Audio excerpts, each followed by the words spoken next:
This is one of those games where afterwards you're hearing the same stuff from the only winless team in the National Football League. And I think Walter White once said it best on Breaking Bad. Never BS a BSer. After the game, Lovie Smith was asked about some of the struggles, and I'll give him credit. He is somewhat realistic when it comes to assessing, again, the last winless team in the NFL. But when you hear this answer, there are a couple of moments along the way that got under my skin. Not there yet. You know, we're not a good football team yet. Good football teams find a way to win at the end, and we haven't been able to get over that hurdle. But looking at the positive, I mean, it was a terrible first half, and we got ourselves in position. They're late. Other games on how they've gone, you know, seemed like we had to hold on. We were in a different position. To come back there, we were able to see an awful lot, but still things that we need to improve upon. Yeah, there are still things that they need to improve upon, but I want to circle back there, okay? There's a lot of positives, but we had a terrible first half. Lovie Smith's got to say this stuff, though, right? Because he has to keep the team's morale up. And something I wanted to do today, if I had the ability to go to the Lovie Smith press conference, I suppose I could Uber there or something like that. Should I do that? Take a Lyft? Hitchhike? Maybe that'll work. Whatever the case.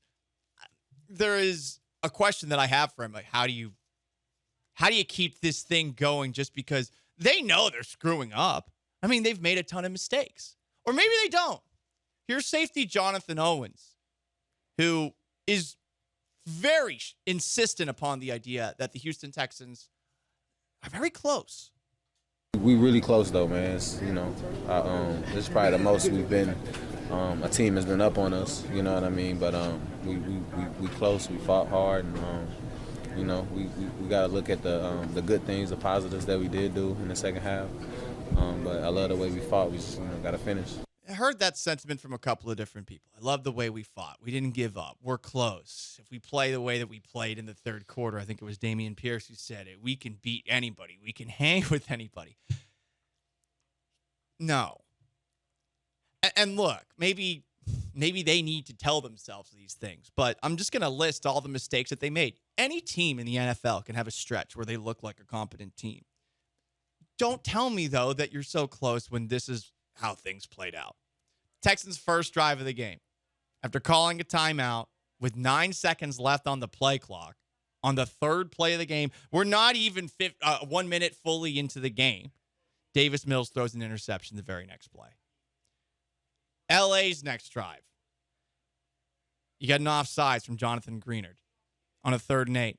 Chargers score a touchdown the next play. Next mistake. 3rd and 11. Davis Mills throws a pass to Brandon Cooks for 22 yards. It's brought back by a Kenyon Green hold. The Texans have to punt after a 3rd and 21. Texans' third drive of the game. It's 3rd and 5 on the Chargers' 29.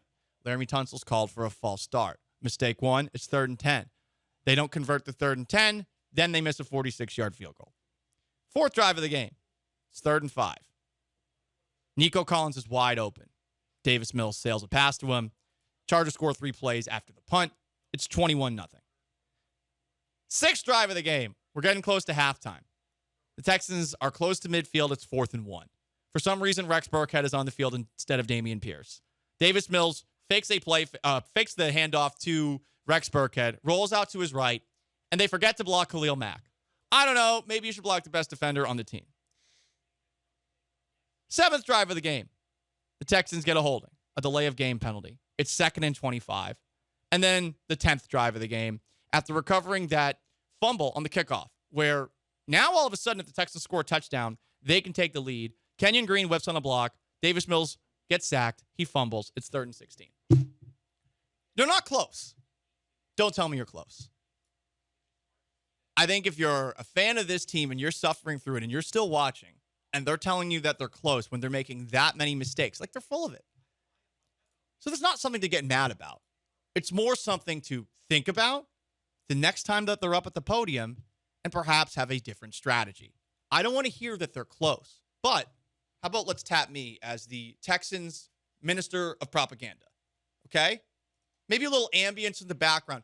I think that I can actually do their job for them, but this is just me. It's because I'll get a little something.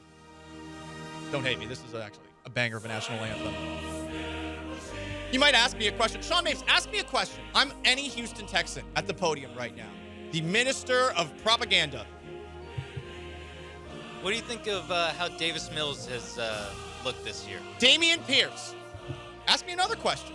So Rex Burkhead being in on 4th and 1 when you absolutely need it. Well, on another 4th and 1, it could have been Dameon Pierce because Dameon Pierce. How do you think the defense looked last? Dameon Pierce is our best defense. Dameon Pierce. Guys, Dameon Pierce is the future. How do you feel about Pep Hamilton's play calling? Dameon Pierce sometimes got some of those play calls. It's all about Dameon Pierce. The Dameon Pierce Show. That is what you're paying $100 for a ticket every single week. Dameon Pierce. See, that's all I want. That's all I want going forward. I love this kid, by the way, and credit to Dameon Pierce. He has a 75-yard touchdown run. He is so bubbly after the game, too. He's clearly juiced. He's asking about the touchdown. He's crediting his offensive lineman right away. He is talking about how he's going to give the game ball to his mom. By the way, the Texans almost screwed that up. Why'd you call a timeout when the Chargers were kneeling the ball so that you could hand off the ball to Dameon Pierce on a carry up the middle to end the game? Like, what were you doing there? Don't kill the one thing that you have. Don't give yourself a further drought by getting Pierce hurt. Pierce has been great.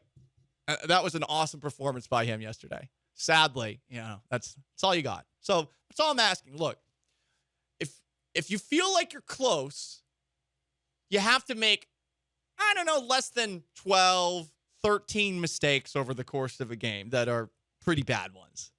That's like 1 or 2. That many, they didn't deserve to win. Give them credit for hanging in there. But I mean, like, how far does that go as a fan base that wants to kill everything?